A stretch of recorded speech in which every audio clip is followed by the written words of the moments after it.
Nous avions commencé avec Mathieu Jalibert.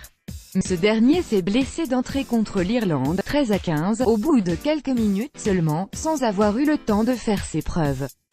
Puis Anthony Bello a raté la pénalité, qui aurait pu mettre les Bleus à l'abri du drop victorieux de Jonathan Sexton.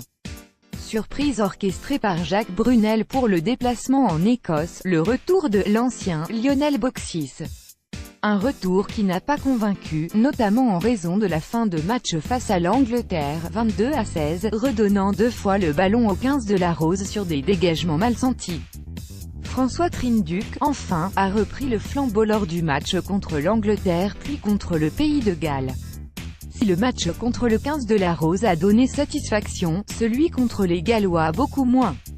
L'ancien Montpelliérain a tenu son rôle dans l'animation à Cardiff mais a commis 4 bévues dans le jeu courant, ballon non capté, touche non trouvée en avant et pénalité de la gagne ratée, qui ont coûté très cher aux Bleus. François Trinduc, France versus Pays de Galles et Sikon Sport. L'absence de Camille Lopez, qui s'est gravement blessé en octobre et n'est pas encore revenu à la compétition, laisse un trou béant dans la charnière française. La pénurie de joueurs de niveau international à ce poste est un débat récurrent. C'est un problème générationnel, tu es dans un creux, estime Guy Cosberry, ex-demi de mêlée du 15 de France pour l'AFP. Il y a de très bons jeunes qui vont arriver mais ils sont encore trop jeunes. Une pénurie qui peut aussi s'expliquer par le nombre d'ouvreurs étrangers en top 14, Carter, Cruden, Lamb, James, Monsieur Stein, Sourda Pilieta, Ike, Botica, McIntyre. Cette proéminence des ouvreurs provenant des 4 coins du monde empêche l'éclosion de jeunes espoirs tels Romain Ntamak, 18 ans, installé avec l'équipe de France des moins de 20 ans, ou encore Louis Carbonel, Toulon, 19 ans.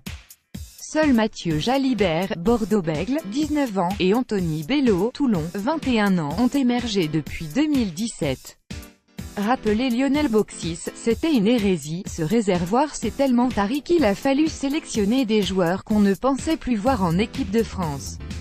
Rappelez Lionel Boxis, c'était une hérésie, s'emporte à Cosberry. Tu le rappelles parce qu'il a fait 3 bons matchs avec Lyon mais cela fait 3 à 4 ans qu'il n'est plus titulaire en top 14.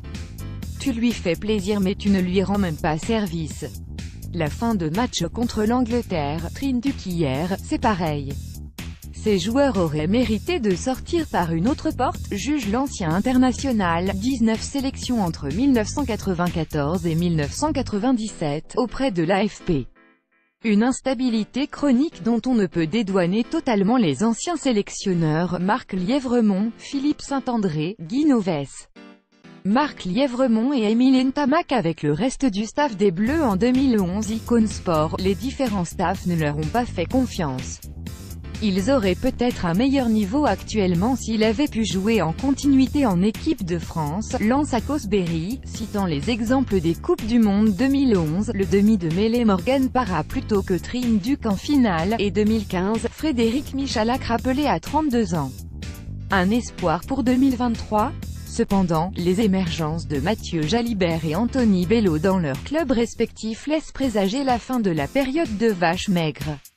Je serais pour installer une charnière de 4 joueurs qui ont entre 20 et 24 ans pour qu'en 2023, ils soient prêts, revendique à Cosberry.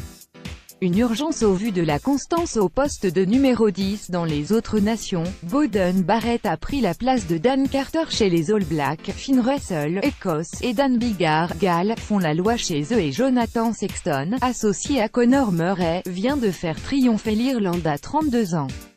Jonathan Sexton, Irlande versus France le 3-2, 2018. Icône Sport, les grands 10, ce sont des joueurs complets qui sont souvent des tauliers de leur équipe.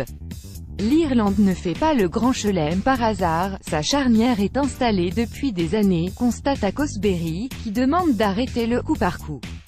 Une certitude, le choix du demi d'ouverture ne doit pas traîner, la Coupe du Monde en France approche vite.